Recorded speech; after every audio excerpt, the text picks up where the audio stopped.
আল্লাহকে ভয় করো, আল্লাহকে ভয় করো, আল্লাহকে ভয় করো। ইত্তাকুল্লাহ, ইত্তাকুল্লাহ, ইত্তাকুল্লাহ। ওহে মুসলিম, তোমাকে আল্লাহর সামনে দাঁড়াতে হবে।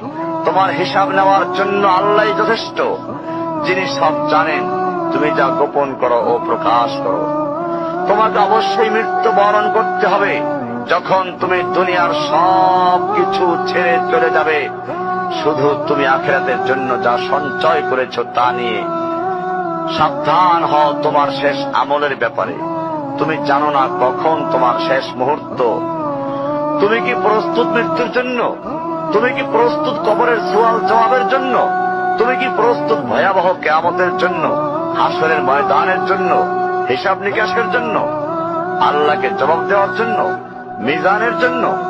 তুমি কি প্রস্তুত চুলের চাইতে সূক্ষ্ম, তরবারির চাইতে ধারালো পুলসিরাতকে পাড়ি দেওয়ার